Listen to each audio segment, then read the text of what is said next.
이제 2025 고학 1223호 사건 선고 공판을 진행하겠습니다.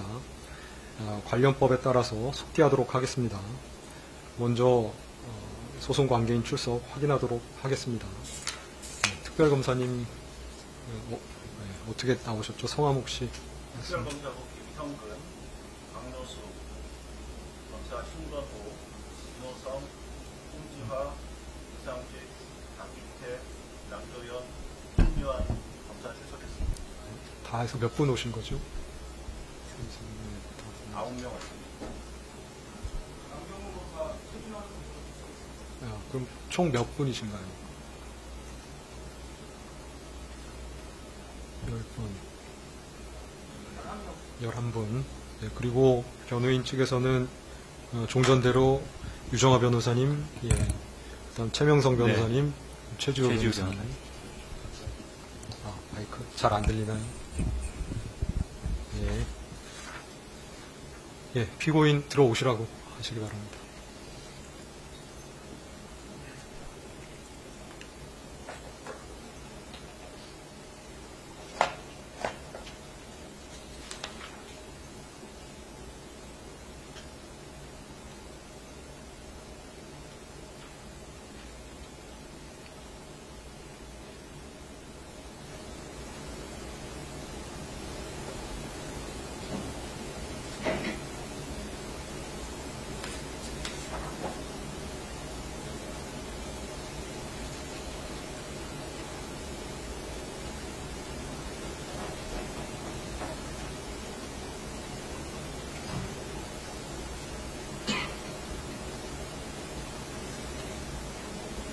피고인 착석하시기 바랍니다.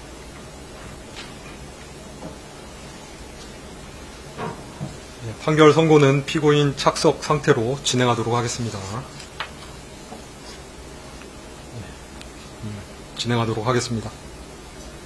판결 선고에 앞서 몇 말씀 드리겠습니다.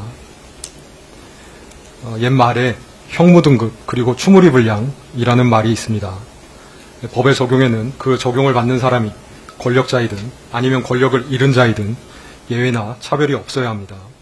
마찬가지로 무죄 추정의 원칙이나 인 두비오 프로레오, 즉 불분명할 때에는 피고인의 이익으로와 같은 법의 일반 원칙도 피고인이 권력자라 하여 혹은 권력을 잃은 자라 하여 다르게 나누어 적용될 수 없습니다. 그것이 공정한 재판의 전제일 것입니다. 재판부는 헌법 제103조에 의거 증거에 따라 판단하였음을 말씀드립니다. 사건에 관하여 살펴보겠습니다. 이 사건 공소 사실은 자본시장과 금융투자업에 관한 법률 위반, 이하 자본시장법 위반이라 합니다. 정치자금법 위반, 특정범죄 가중처벌 등에 관한 법률 위반, 알선수재, 이하 알선수재라고 합니다. 이렇게 셋으로 되어 있습니다. 차례대로 살펴보겠습니다. 첫 번째, 자본시장법 위반의 점 공소 사실은 피고인은 시세 조종 세력인 이모씨, 권모씨, 민모씨, 김모씨 등 이하 특정인을 언급할 때를 제외하고는 이 사람들을 시세 조종 세력이라 하겠습니다. 이 사람들과 공모하여 2010년 10월 21일경부터 2012년 12월 5일경까지 사이에 도이치모터스 주식의 매매를 유인할 목적 및 시세 고정 및 안정의 목적 등으로 62만 5,093주에 대한 통정 가장 매매를 하고 3,127회의 이상 매매 주문을 제출함으로써 8억 1,144만 3,596원의 부당이득을 취득하였다는 것입니다.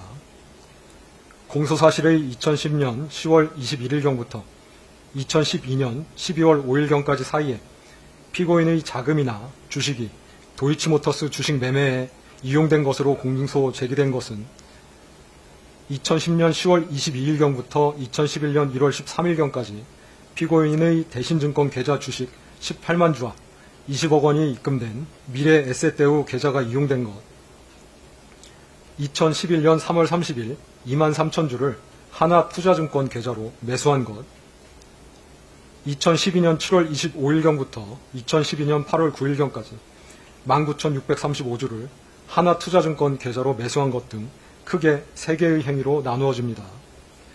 그 이외의 기관에 관하여는 피고인의 자금이나 주식이 시세 조정에 이용되었다는 공소사실 기재는 없습니다. 이 부분 공소사실은 피고인이 시세 조종 세력과 공모하여 공동정범으로 시세 조종에 가담하였음을 전제하고 있습니다. 이에 대하여 피고인은 시세 조종 행위에 관하여 인식이 없었고 시세 조종 세력과 공모하여 공동정범으로 가담하지도 아니하였다는 취지로 주장합니다. 즉 쟁점은 피고인이 시세 조종 행위에 대하여 인식이 있었는지 여부, 인식이 있었다고 할 경우 피고인이 시세 조종 세력과 공동정범인지 여부입니다. 기간별로 나누어 살펴보겠습니다.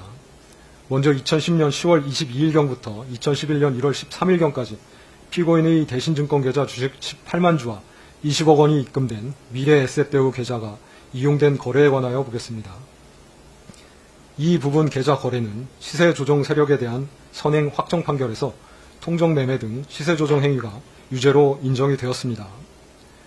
피고인에게 이러한 시세 조종 행위에 관하여 인식이 있었는지에 대하여 보면 피고인은 미필적으로나마 자신의 자금이나 주식이 시세 조종 행위에 동원될 수 있음을 인식하면서도 이를 용인하였다고 볼 여지가 없지 않습니다.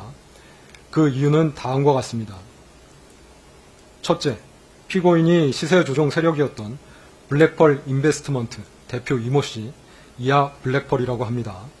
등에게 위 주식 매도하고 자금을 일임하여 일임 매매를 위탁한 것으로 보이는데 피고인이 블랙펄 측에 주기로 한 수익금 40%는 일반적인 경우보다 상당히 높습니다. 둘째, 2010년 5월 24일경부터 기존에 보유하던 도이치모터스 주식 69만 주 중 51만 주를 매도하여 오던 피고인이 일임 매매를 통해 2010년 10월 28일경부터 다시 주식을 매수하기 시작하였는데 그와 같이 다시 매수를 시작할 만한 동기가 불분명합니다. 셋째, 2010년 10월 28일경에서 11월 1일경 사이 피고인의 대신증권 계좌에서는 주식 18만 주가 매도되는 사이 피고인의 미래에셋대우 계좌에서는 같은 시기에 더 높은 평균 단가로 주식 11만여 주가 매수되었는데 굳이 이와 같은 양태로 주식을 매매할 이유가 없습니다. 피고인이 증권사를 통해 위와 같은 매매를 확인할 수 있는 상황에서 이러한 매매 양태에 대하여 의문을 가질 수 있었다고 보입니다. 넷째, 피고인이 홈 트레이딩 시스템 거래 관련하여 증권사 직원과 통화를 하면서 자신의 통화가 녹음되는 것을 염려하였는데 정상적인 거래라면 굳이 그와 같이 염려할 이유가 없어 보입니다. 다섯째, 그동안의 수사기관 진술에 일관성이 없습니다. 다만 시세 조종 행위에 대한 인식이 있다고 하더라도 공동정범이 성립하기 위하여는 공동가공의 의사, 즉 공범 사이의 의사의 결합이 있어야 합니다. 이는 공동의 의사로 특정한 범죄 행위를 하기 위하여 일체가 되어서 역할 분담을 통해 서로 다른 사람의 행위를 이용하여 자기의 의사를 실행에 옮겨야 함을 말합니다. 즉, 공동정범 사이에 서로의 행위에 대한 인식 및 용인이 있어야 합니다. 이러한 관계가 합리적 의심 없이 증명되어야 하고 그와 같은 증명이 없다면 설령 피고인에게 유죄 의심이 간다고 하더라도 피고인의 이익으로 판단할 수밖에 없습니다. 그런데 2010년 10월 22일경부터 2011년 1월 13일경까지 도이치모터스 주식을 이용한 시세 조종 행위와 관련하여 피고인이 시세 조종 세력과 공동정범으로서 범행을 실행한 것이라고 단정하기 어렵다고 보입니다. 그 이유는 다음과 같습니다.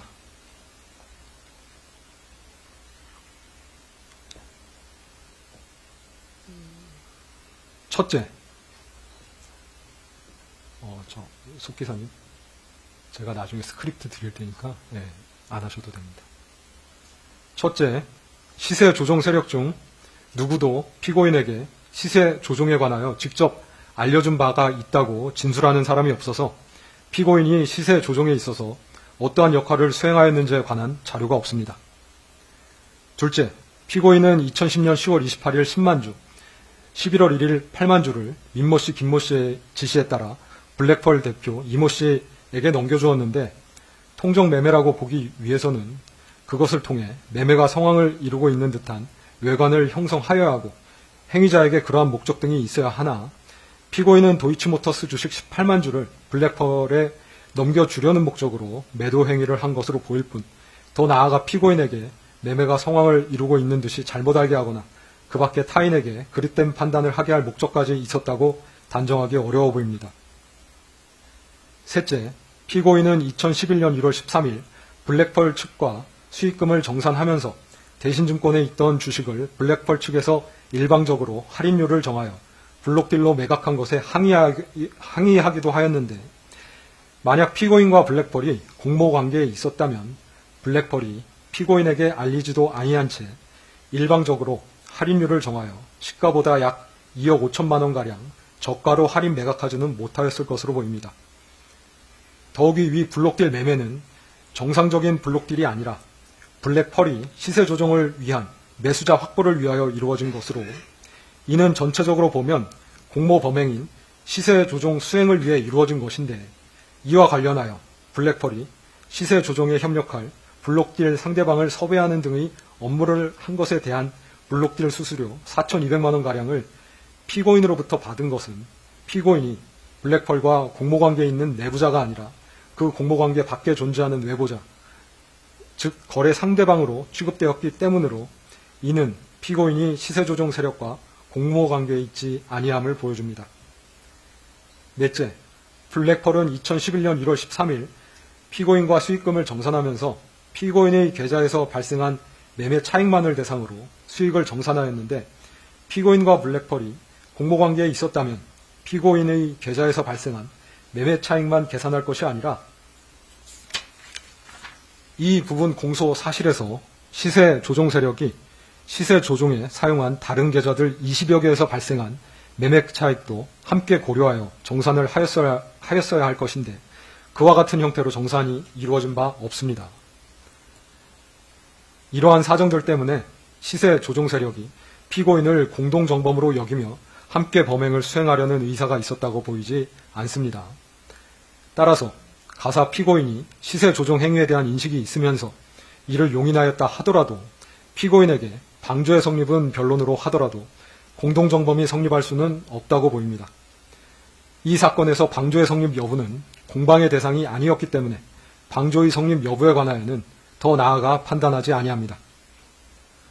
다음으로 2011년 1월 14일경부터 2012년 12월 5일경까지 이루어진 시세 조종 행위에 관하여 보면, 피고인은 2011년 1월 13일 정산을 마침과 동시에 블랙펄에 맡겼던 도이치모터스 주식 1인 매매를 종료하였고, 2011년 1월 14일경부터 2012년 12월 5일경까지 이 사건 대신증권 계좌, 이 사건 하나투자증권 계좌에서 이루어진 도이치모터스 주식 매매 중 이 사건 공소사실에 포함된 것은 2011년 3월 30일 23,000주를 하나투자증권 계좌로 매수한 것, 2012년 7월 25일경부터 2012년 8월 9일경까지 19,635주를 하나투자증권 계좌로 매수한 것인데, 이러한 하나투자증권 계좌 관련된 매매는 공범으로 기소된 시세 조종 세력에 대한 선행 확정 판결에서 시세 조정에 이용된 계좌로 인정되지 아니하였고, 위 행위들은 피고인이 독자적 판단 하에 매수한 것으로 보일 뿐 시세 조정 세력과의 의사연락 하에 매수하였다고 인정할 만한 증거가 부족합니다. 더욱이 위와 같이 매수된 주식은 이 사건 공소사실 기재 기간 중에 매도되지도 아니하였습니다. 공소사실 중 그 외의 기간에 이루어진 타인 계좌에서의 주식 매매 관련하여서는 피고인이 관여하였다고 볼 증거가 없습니다. 나아가 공소 시효에 관하여 살펴보겠습니다.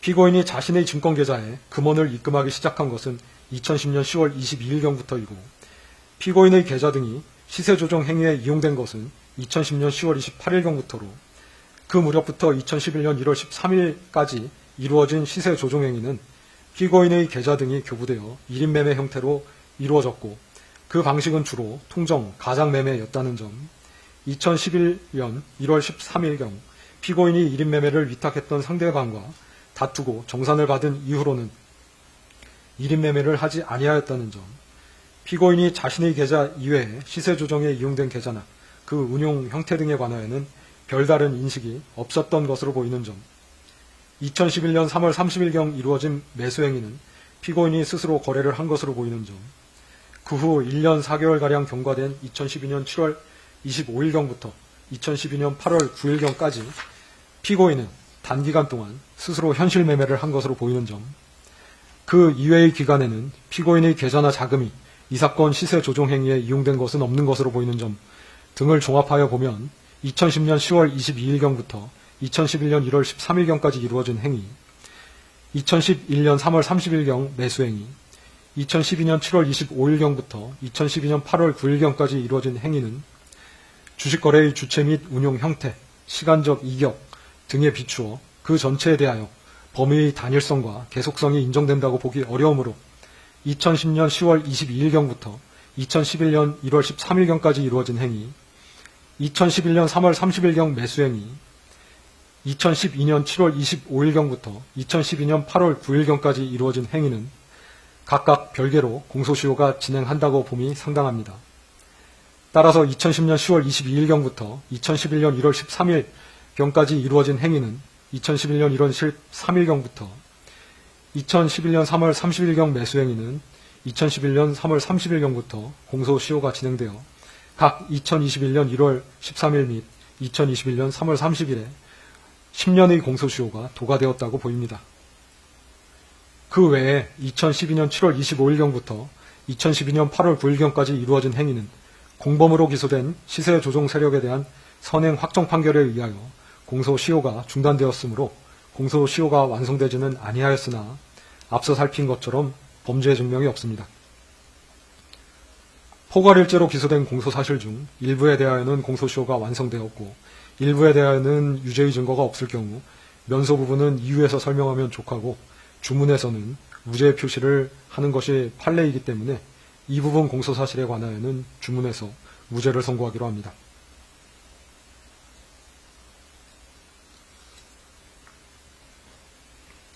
두 번째, 정치자금법 위반의 점 공소사실은 피고인은 윤석열과 공모하여 명태균으로부터 2021년 6월 26일경부터 2022년 3월 8일경까지 사이에 공표 36회 및 비공표 22회 등 여론조사 58회를 무상으로 제공받아 정치자금법이 정하지 아니한 방법으로 여론조사 비용 총 합계 2억 7,440만원 상당의 재산상 이익을 얻었다는 것입니다. 이 부분 공소사실은 여론조사가 피고인 부부의 전속적 이익을 위하여 실시되었음, 즉 여론조사가 피고인 부부에게 전속적으로 제공되기 위하여 실시되었음을 전제합니다. 명태균이 대통령 선거 후보들에 대한 여론조사를 실시하고 이에 관한 결과를 문자 등으로 피고인 부부에게 14회가량 제공하였던 점, 명태균이 피고인 부부에게 김영선의 국회의원 선거 공천을 수차 부탁하였던 점, 결과적으로 김영선이 국회의원 선거 공천을 받았던 점 등을 종합하면 명태균이 무상으로 여론조사 결과를 피고인 부부에게 제공하였고 그 대가로 피고인 부부가 영향력을 행사하여 김영선이 국회의원 선거 공천을 받은 것은 아닌가 의심이 가기는 합니다. 그러나 다음과 같은 사실 내지 사정을 종합하면 명태균이 피고인 부부에게 전속적으로 제공하기 위하여 여론조사를 실시한 것이 아니라 자신이 운영하던 미래한국연구소의 영업활동의 일환으로 정기적으로 실시하던 여론조사 결과를 피고인 부부를 비롯하여 여러 사람들에게 배포한 것으로 보일 뿐이어서 이를 두고 피고인 부부가 여론조사 비용 상당의 재산상 이익을 취득한 것으로 볼 수 없습니다. 첫째, 피고인이 명태균이 운영하는 미래한국연구소 또는 여론조사기관인 P&R과 여론조사에 관하여 계약을 체결한 바 없습니다. 피고인과 미래한국연구소 또는 그 의뢰를 받아 여론조사를 하는 기관인 P&R 사이에 여론조사 관련하여 계약서 등 계약이 체결되었다고 볼 만한 증거가 없습니다. 더욱이 윤석열이 국민의힘 대통령 선거 후보자로 결정된 이후의 여론조사 관련 계약은 피고인이 개인적으로 할 것이 아니라 대통령 후보 선거 캠프에서 담당하였을 법한데 대통령 후보 선거 캠프에서 미래한국연구소나 P&R과 계약을 체결하였다고 볼 만한 사정은 보이지 아니합니다. 관련자 진술에 의하면 명태균은 처음에 의뢰받지도 아니하고 정치인에 대한 여론조사를 진행하다가 일정한 시점이 되면 그 결과를 전달하면서 당사자와 접촉하여 계약을 이끌어내는 영업 방식을 취한다는 것인데 명태균이 이러한 방식으로 계약을 이끌어낸다고 하더라도 여론조사로 인하여 이익을 얻는 주체와 계약서를 작성할 법한데 이 사건에서 명태균이 피고인 부부와 계약서를 작성한 바가 없습니다. 명태균은 국민의힘 관련 기관인 여의도 연구원과는 2021년 4월 및 5월경 각각 여론조사에 관하여 계약서를 작성하였는데 비슷한 시기인 2021년 6월경 피고인 부부를 만났으면서도 피고인 부부와는 여론조사에 관하여 계약서를 작성한 바가 없습니다. 나아가 구두로 혹은 묵시적으로 계약이 체결되었다고 볼 증거도 없습니다. 둘째, 여론조사의 실시 여부 및 방법, 여론조사 결과의 공표나 배포 등에 관하여 명태균이 피고인의 지시를 받았다는 자료가 없습니다. 여론조사 비용 상당의 이익이 피고인 부부에게 귀속되었다고 보려면 그 이익이 피고인 부부에게 전속적으로 귀속된다고 평가될 수 있어야 합니다. 즉, 명태균이 여론조사에 관하여 피고인 내지 그 부부의 지시를 받았어야 그 이익이 피고인 부부에게 전속적으로 귀속된다고 평가할 수 있을 것인데 그러한 증거가 없습니다.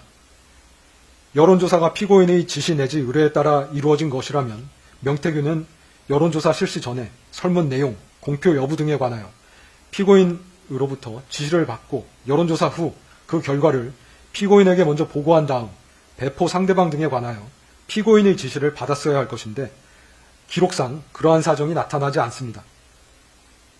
오히려 여론조사 수행 방식에 대한 의사결정을 명태균이 하였고 여론조사 공표 여부나 배포 상대방도 명태균이 정한 것으로 보입니다. 피고인 부부에게만 제공된 여론조사는 3회에 불과하고 나머지는 다른 사람들에게도 함께 제공되었습니다. 즉, 피고인 부부는 명태균이 실시한 여론조사 결과를 배포받는 상대방들 중 하나였을 뿐 여론조사 결과가 전속적으로 귀속되는 주체였다고 평가되지 않습니다. 셋째, 명태균은 피고인 부부를 만나기 전부터 미래한국연구소의 비용으로 여론조사를 실시하고 있었습니다. 이와 같이 미래한국연구소의 비용으로 여론조사를 실시한 이유는 그 홍보 효과를 통해 미래한국연구소가 얻는 이익이 있었기 때문으로 보입니다. 미래한국연구소를 실질적으로 운영한 명태균은 피고인 부부와 2021년 6월 18일경 처음 만났는데 그 이전인 2021년 4월 18일경부터 미래한국연구소의 비용으로 여론조사를 정기적으로 실시하여 이를 머니투데이를 통해 공표하였고 머니투데이를 통한 여론조사 공표는 같은 해 7월 3일까지 11회 계속되었습니다.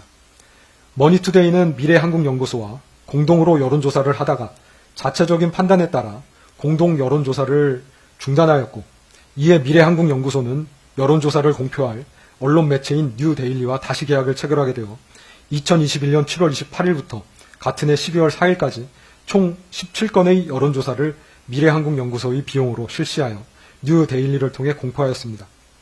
즉, 뉴데일리를 통해 공표된 여론조사도 원래 머니투데이를 통해 정기적으로 공표하려던 것으로 피고인 부부를 만나기 이전부터 이미 예정되어 있었던 것으로 보입니다. 이와 같이 미래한국연구소의 명태균이 자발적으로 여론조사를 한 이유는 이러한 여론조사를 함으로써 미래한국연구소가 얻는 이익이 있었기 때문으로 보이는데 공표용 여론조사의 경우 여론조사가 공표됨으로써 홍보 효과가 발생하여 이를 보고 미래한국연구소에 여론조사를 의뢰하는 경우가 있었기 때문입니다. 또한 명태균은 스스로의 정치적 성향에 기인하여 영업을 위해 정치 판세를 읽고 분석하기 위해 자발적으로 여론조사를 실시할 동기도 있었던 것으로 보입니다. 이러한 분석을 토대로 피고인 부부에게 선거 관련한 상담 및 조언을 하면서 선거를 도운 것으로 보이는데 명태균이 피고인 부부에게 선거 관련한 상담 및 조언을 하였다고 하여 그것을 두고 여론조사 비용 상당액의 이익을 피고인 부부가 얻은 것으로 볼 수는 없습니다. 넷째, 명태균은 여론조사 비용을 다른 방법으로 이미 충당한 것으로 보입니다. 명태균은 김영선의 소개, 대선 여론조사 공표를 통한 홍보 등으로 김종인, 이준석, 피고인 부부 등과 알게 되어 그들과 친분이 있는 듯한 외관을 형성하였습니다. 그리고 이러한 외관에 기대어 차후 이루어질 지방자치단체 관련 선거 등에서 국민의힘으로부터 공천을 받게 해주겠다며 지방자치단체 관련 선거에 입후보하려는 사람들로부터 여론조사 비용에 상당한 금원을 지급받아 이를 여론조사 비용에 충당하려 하였던 것으로 보입니다. 실제 이 사건 여론조사 비용은 지방자치단체 관련 선거에 출마하려는 예비 후보자들로부터 받은 2억 4천만 원가량 및 그 외 여론조사를 의뢰한 사람들로부터 받은 돈으로 이미 충당되었던 것으로 보입니다. 다섯째, 명태균이 피고인에게 2022년 3월경 엑셀 파일로 작성된 비용 집계표를 제시하면서 비용 청구를 하였을 것으로 보이지 않습니다. 2022년 3월경 엑셀 파일에 기재된 비용은 과도하게 계산되어 있습니다. 2022년 3월 9일 대통령 선거 이후 그달 하순경 명태균은 피고인을 만난 것으로 보이는데 막 대통령으로 당선된 사람의 배우자에게 허위 내용이 기재된 서류로 비용을 청구한다는 것은 납득하기 어렵습니다. 즉, 엑셀 파일은 명태균이 자신이 비용을 들여 여론조사를 하고 정치 판세를 분석하면서 선거에 도움을 주었음을 나타내기 위한 것일 수는 있어도 그것을 가지고 피고인에게 여론조사 비용을 청구하려 하였을 것으로 보이지는 않습니다. 여섯째, 여론조사의 대가로 김영선에 대한 공천을 약속받은 것으로 단정하기도 어렵습니다. 명태균은 강모 씨, 김모 씨 등에게 2022년 5월 2일경 공천은 김건희 여사의 선물이라고 이야기하였습니다. 즉 명태균은 2021년 3월 말경 피고인으로부터 여론조사 비용을 받는 대신 김영선에 대한 공천을 약속받았다는 취지로 강모 씨, 김모 씨 등에게 이야기한 것으로 보입니다.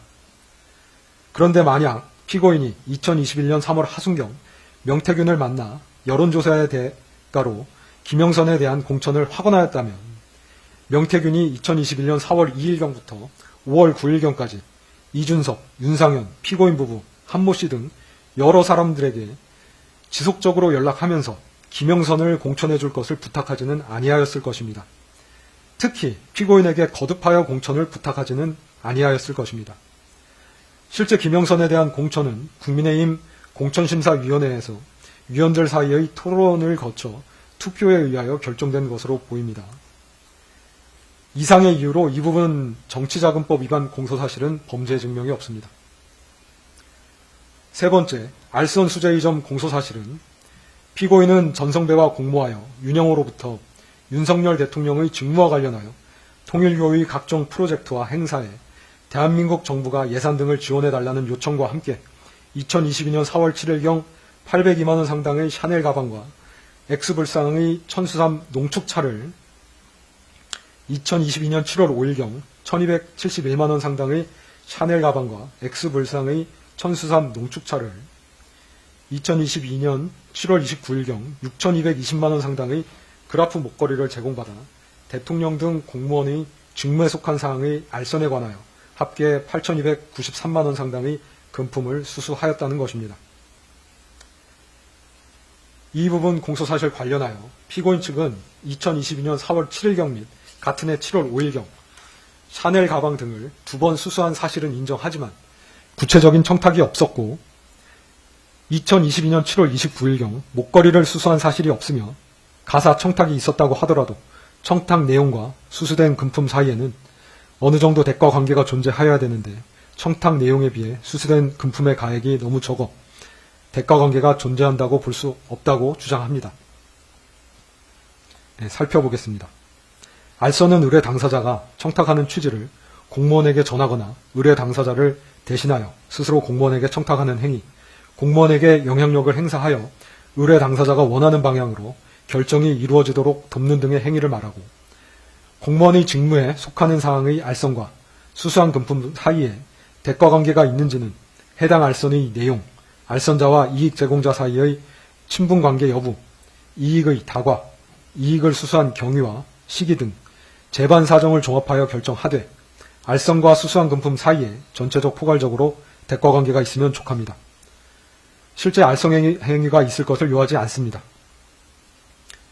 2022년 4월 7일경 802만원 샤넬 가방 등 수수 관련하여 그 수수 사실은 피고인이 인정하고 있고 이를 보강하는 증거도 있습니다. 그러나 그 직전인 2022년 3월 30일경 피고인이 윤영호에게 대선을 도와줘서 고맙다는 취지로 윤영호는 피고인에게 대통령 당선을 축하한다는 취지로 전화통화를 하였으나 이는 의례적인 표현이고 그 대화 내용 중 청탁이라고 볼 만한 것이 없고 그 시경부터 가방을 수수할 당시까지도 청탁이라고 볼 만한 것이 없어 이를 전제로 하여 알선 명목으로 금품을 받은 것으로 볼 수는 없습니다. 따라서 이 부분은 무죄로 판단됩니다. 2022년 7월 5일경 1271만원 샤넬 가방 등 수수 관련하여 그 수수 사실을 피고인은 인정하고 있고 이를 보강하는 증거도 있습니다. 다만 2022년 7월 5일경 윤영호가 전성배에게 샤넬 가방 등을 전달할 당시에 명시적으로 청탁 내용을 언급한 것은 없는 것으로 보입니다.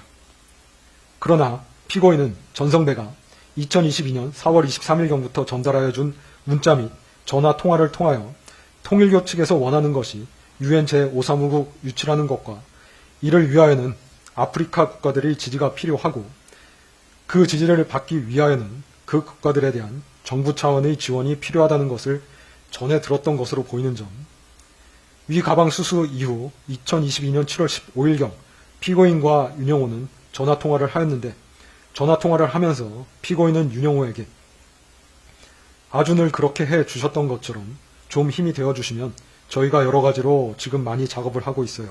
뭐 경제적으로나 문화 여러 가지가 이제 이런 많은 업적들이 이렇게 훼손되지 말아야 되잖아요 라고 말하였는 바 그 의미는 통일교에서 추진하는 일, 업적 관련하여 정부 차원의 경제적인 지원이 필요한데 그러한 경제적 지원을 위해 피고인이 작업, 즉 노력을 하고 있다는 취지로 보이는 점 등을 종합하면 피고인은 7월 5일 가방을 교부받을 당시 통일교의 청탁 내용이 정부 차원의 경제적인 지원과 관련되어 있음을 인식하고 있었고 그러한 경제적 지원을 위해 노력 중이라는 것은 피고인에게 청탁의 실현을 위하여 알선 의사가 있었음을 보여줍니다.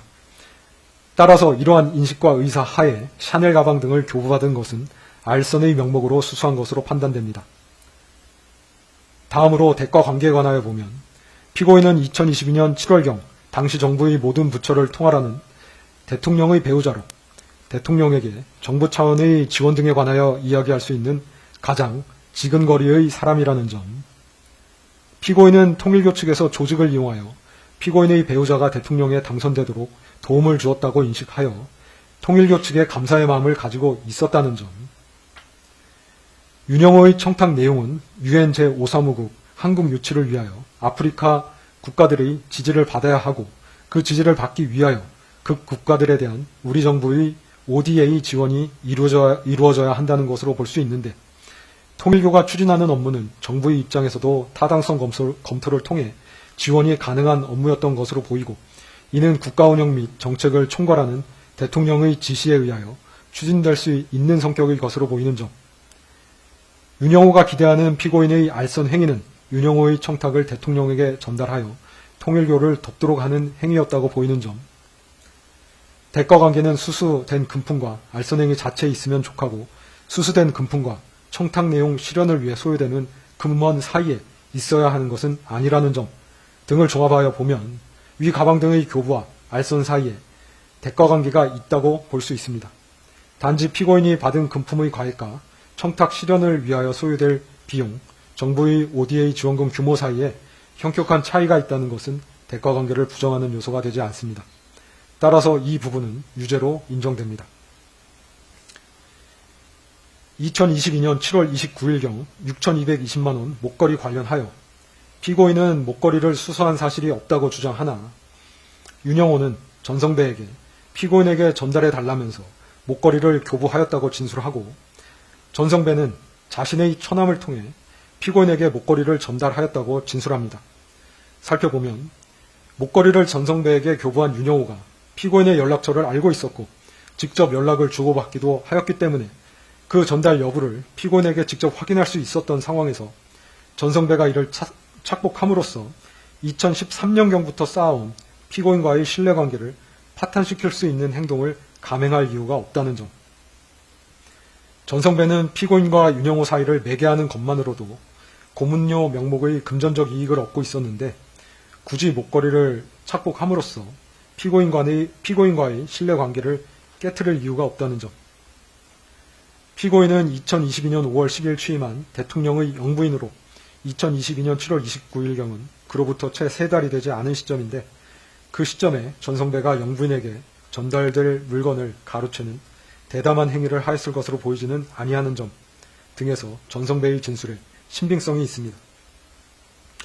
또한 목걸이를 교부받은 전성배는 윤영호가 같은 날 보낸 문자, 즉 교육부 장관이 아프리카 청년부 장관들을 예방해달라는 청탁 내용을 피고인에게 그대로 전달하였기 때문에 피고인이 그 청탁 내용을 인식하면서 그 다음날 전성배로부터 그 처남을 통해 목걸이를 전달받았으므로 이는 청탁에 대한 알선의 대가 및 명목으로 받은 것으로 판단됩니다.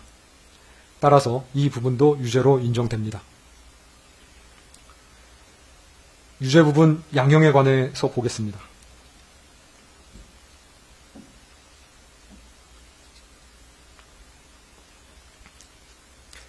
대통령에게는 헌법에 기초한 광범한 국정 운영 권한이 부여되어 있습니다.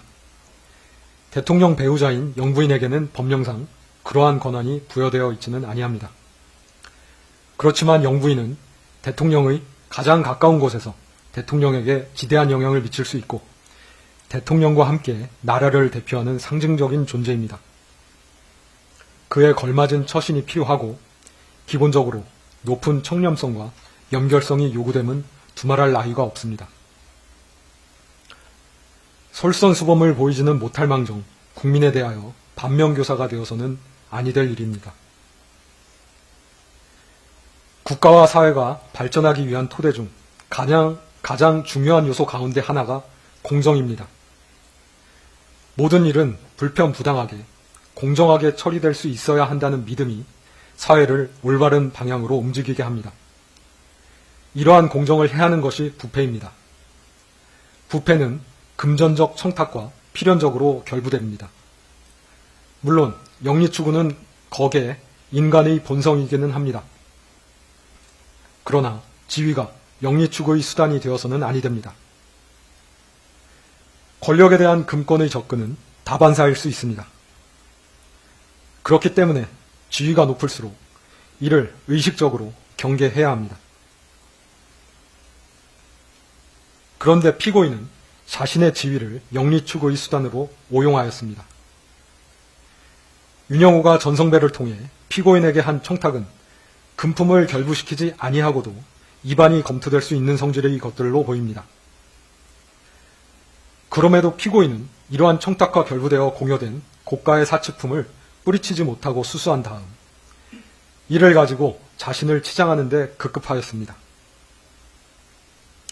거미불로 화이불치라는 말처럼 굳이 값비싼 재물을 두르지 않더라도 검소하게 품위를 유지할 수 있습니다. 또한 피고인은 금품의 수수 관련하여 금품의 전달에 관여한 주변인들에게 허위 진술을 지시하기도 하였습니다. 이러한 점들은 불리한 양형사유로 고려합니다. 다만 위와 같은 금품의 수수를 피고인이 먼저 요구한 바는 없습니다. 피고인이 윤영호의 청탁을 배우자인 대통령에게 전달하여 그 청탁을 실현시키려고 하였다는 정황은 발견되지 아니합니다. 뒤늦게나마 가방 등을 공여받은 자신의 사려 깊지 못한 행동에 대하여 일부 자책하며 반성하고 있습니다. 별다른 범죄 전력이 없습니다. 이러한 점들은 유리한 양형사유로 고려합니다. 그 밖에 피고인의 연령, 직업, 성행, 가족관계, 범행의 경위, 범행 후의 정황 등 이 사건 기록 및 변론에 나타난 모든 양형 요소를 종합적으로 고려하여 형을 정하였습니다. 그리고 유죄로 인정된 부분 중 압수된 목걸이는 몰수하고 몰수되어야 할 가방과 천수삼 농축차는 현재 몰수가 불가능하여 그 가액을 추징합니다. 이에 다음과 같이 선고합니다. 피고인은 자리에서 일어서 주시기 바랍니다.